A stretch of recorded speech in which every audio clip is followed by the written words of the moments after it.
कामिनी जैसे ही पूरे परिवार के सामने कांपती हुई आवाज में यह कहती है कि वह अहम के बच्चे की मां बनने वाली है, वैसे ही मित्तल भवन की हवाओं तक में सन्नाटा फैल जाता है।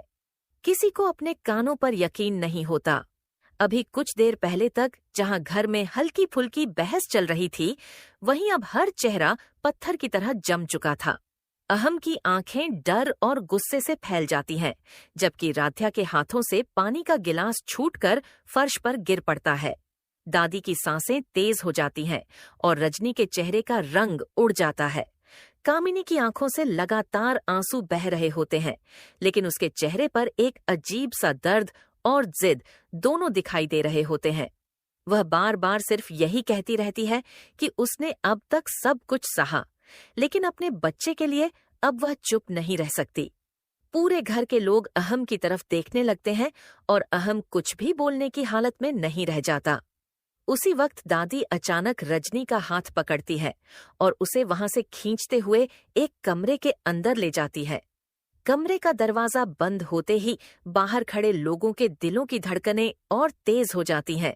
कमरे के अंदर पहुंचते ही रजनी घबराई हुई आवाज में दादी से पूछती है कि अब क्या होगा। उसकी आंखों में डर साफ दिखाई दे रहा होता है। वह समझ नहीं पा रही होती कि आखिर एक ही पल में पूरा परिवार इतनी बड़ी मुसीबत में कैसे फंस गया। तभी दादी बहुत शांत लेकिन बेहद कठोर आवाज में उससे कहती हैं कि अगर इस घर को टूटने से बचाना है तो अब उन्हें बहुत बड़ा फैसला लेना पड़ेगा। रजनी हैरानी से दादी की तरफ देखने लगती है। दादी धीरे धीरे उसके पास आती हैं और कहती हैं कि वह ध्यान से उनकी बात सुने, क्योंकि अब गलती की कोई गुंजाइश नहीं बची है। दादी कहती हैं कि अहम की जिंदगी पहले ही उलझ चुकी है और अगर अब कामिनी को अपनाया नहीं गया तो यह बात पूरे समाज में फैल जाएगी। लोग उनके परिवार की इज्जत पर उंगली उठाएंगे। रजनी धीरे से कहती है कि लेकिन इसमें प्रथम और राध्या का क्या दोष है। तब दादी उसके चेहरे पर नजरें गड़ाकर कहती हैं कि सबसे बड़ा सच यही है कि प्रथम और राध्या की शादी सिर्फ नाम की शादी है। दोनों जबरदस्ती एक रिश्ता निभा रहे हैं जिसमें ना प्यार है और ना अपनापन। दादी कहती हैं कि अगर एक रिश्ता बचाने के लिए दूसरे रिश्ते को खत्म करना पड़े तो उन्हें वह करना ही होगा। दादी की बातें सुनकर रजनी के पैरों तले जमीन खिसक जाती है। वह अविश्वास भरी आंखों से दादी को देखने लगती है। दादी साफ शब्दों में कहती हैं कि अब सिर्फ एक ही रास्ता बचा है।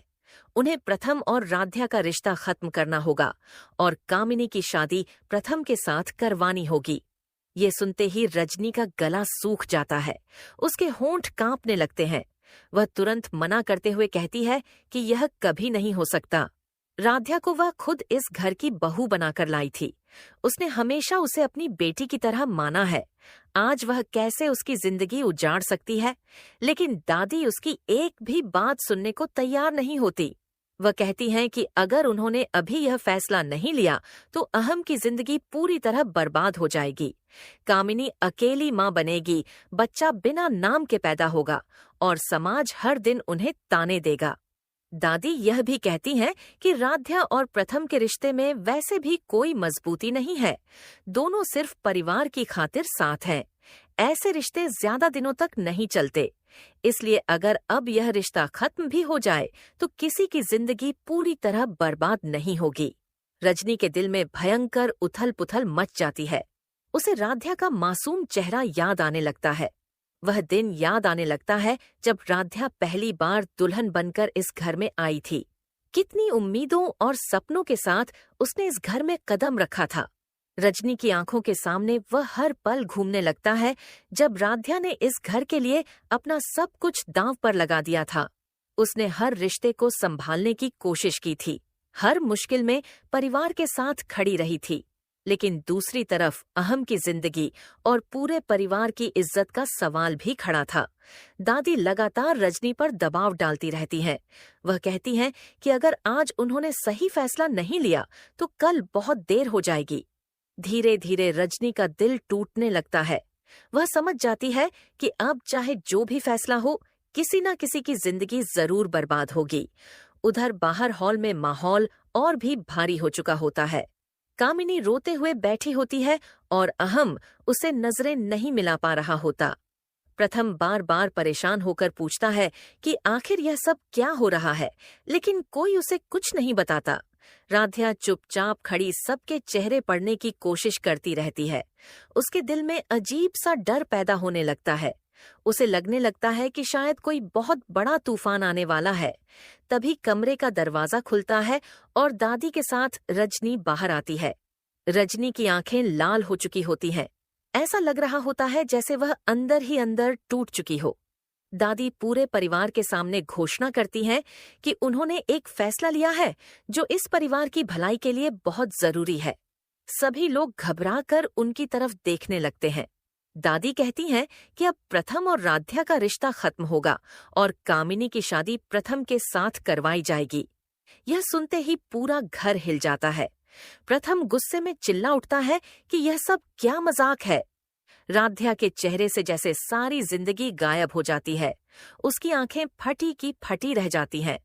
उसे ऐसा लगता है जैसे किसी ने उसके पैरों के नीचे से जमीन खींच ली हो। वह कांपती हुई आवाज में पूछती है कि आखिर उसकी गलती क्या है।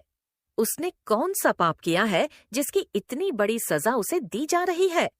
लेकिन दादी बिना भाव बदले सिर्फ इतना कहती हैं कि कभी कभी परिवार की भलाई के लिए किसी एक इंसान को कुर्बानी देनी पड़ती है। राध्या की आंखों से आंसुओं की बारिश शुरू हो जाती है। वह उम्मीद भरी नजरों से प्रथम की तरफ देखती है कि शायद वह उसके लिए कुछ बोलेगा, लेकिन प्रथम खुद इतना बड़ा फैसला सुनकर सदमे में होता है कि कुछ बोल ही नहीं पाता। कामिनी यह सब सुनकर खुद भी हैरान रह जाती है। उसने कभी नहीं सोचा था कि उसकी एक सच्चाई इतने बड़े तूफान में बदल जाएगी। वह तुरंत कहती है कि वह किसी का घर तोड़ना नहीं चाहती, लेकिन दादी उसे चुप करा देती है। दादी कहती हैं कि अब फैसला हो चुका है और यही इस परिवार के लिए सही है। अहम गुस्से में वहां से जाने लगता है, लेकिन दादी उसे रोक कर कहती हैं कि अब वह कोई तमाशा न करे। अगर उसने अपनी गलती मान ली होती तो आज यह दिन न देखना पड़ता। अहम खुद को बेहद मजबूर महसूस करता है। उसे समझ नहीं आता कि आखिर वह किसका साथ दे। एक तरफ उसका अतीत था और दूसरी तरफ पूरे परिवार की इज्जत। इसी बीच राध्या रोते हुए रजनी के पास जाती है और उसका हाथ पकड़कर पूछती है कि क्या सच में वह उसे इस घर से निकाल देना चाहती है। रजनी की आंखों से आंसू बहने लगते हैं, लेकिन वह चाहकर भी कुछ नहीं कह पाती। उस रात मित्तल भवन में कोई नहीं सो पाता। हर कमरे में बेचैनी फैली होती है। राध्या अपने कमरे में बैठी लगातार रो रही होती है। उसे बार बार प्रथम के साथ बिताए हर पल याद आ रहे होते हैं।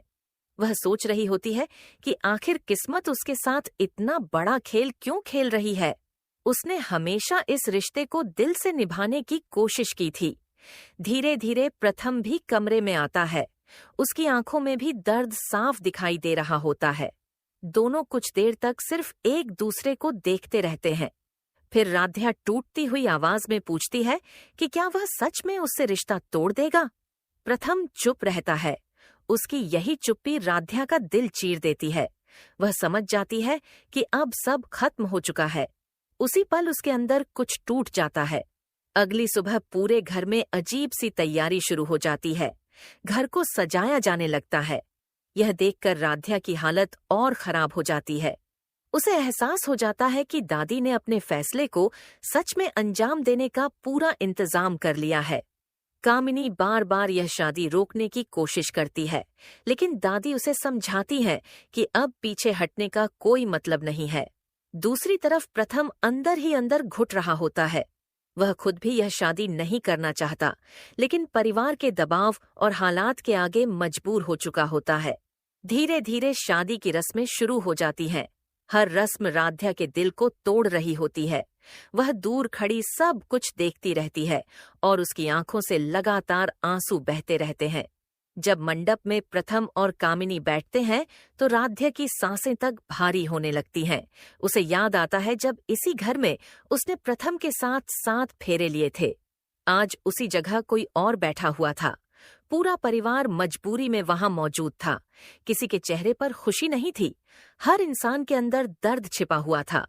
तभी पंडित प्रथम को सिंदूर उठाने के लिए कहते हैं। प्रथम के हाथ कांपने लगते हैं।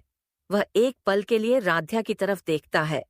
राध्या की आंखों में इतना दर्द होता है कि प्रथम की हिम्मत जवाब देने लगती है, लेकिन दादी की कठोर आवाज गूंजती है और वह मजबूरी में कामिनी की मांग में सिंदूर भर देता है। यह दृश्य देखते ही राध्या के दिल का आखिरी सहारा भी टूट जाता है। राध्या अचानक वहां से भागती हुई अपने कमरे में चली जाती है। वह जोर जोर से रोने लगती है। उसे लगने लगता है कि उसकी पूरी दुनिया खत्म हो गई। कुछ देर बाद रजनी उसके कमरे में आती है। उसके हाथ में राध्या का सामान होता है। रजनी कांपती हुई आवाज में कहती है कि अब उसे यह घर छोड़ना होगा। यह सुनते ही राध्या की आंखों में दर्द और बढ़ जाता है। वह पूछती है कि क्या इतने सालों के रिश्ते का यही अंजाम होता है? क्या एक पल में सब खत्म हो जाता है? रजनी उसके सामने सिर झुका लेती है क्योंकि उसके पास कोई जवाब नहीं होता। राध्या धीरे धीरे अपना सामान उठाती है और आखिरी बार उस कमरे को देखती है जहां उसने अपने सपने सजाए थे। जब राध्या नीचे हॉल में आती है तो पूरा परिवार वहां खड़ा होता है। किसी की हिम्मत नहीं होती उसकी तरफ देखने की। राध्या की आंखें सिर्फ प्रथम को ढूंढ रही होती हैं। प्रथम सामने खड़ा जरूर होता है, लेकिन उसकी नजरें झुकी होती हैं। राध्या उसके पास जाकर पूछती है कि क्या वह सच में उसे हमेशा के लिए खो देना चाहता है। प्रथम की आंखों से आंसू निकल पड़ते हैं, लेकिन वह फिर भी कुछ नहीं कह पाता। यही बात राध्या को पूरी तरह तोड़ देती है। वह समझ जाती है कि अब उसके लिए इस घर में कोई जगह नहीं बची। वह धीरे धीरे दरवाजे की तरफ बढ़ने लगती है। मित्तल भवन का मुख्य दरवाजा जैसे ही खुलता है, बाहर तेज बारिश शुरू हो जाती है। राध्या अपने आंसुओं के साथ उस बारिश में भीगती हुई घर से बाहर निकल जाती है। उसके हाथ में सिर्फ एक छोटा सा बैग होता है और दिल में हजारों टूटे हुए सपने। पीछे खड़े लोग उसे जाते हुए देखते रहते हैं, लेकिन कोई उसे रोक नहीं पाता। रजनी फूट फूट कर रोने लगती है। उसे एहसास होने लगता है कि शायद उन्होंने बहुत बड़ी गलती कर दी है। दादी भी पहली बार थोड़ा कमजोर पड़ती नजर आती हैं, लेकिन अब सब कुछ उनके हाथ से निकल चुका होता है। उधर राध्या सड़क पर अकेली चलती रहती है। उसे समझ नहीं आता कि अब वह कहाँ जाएगी।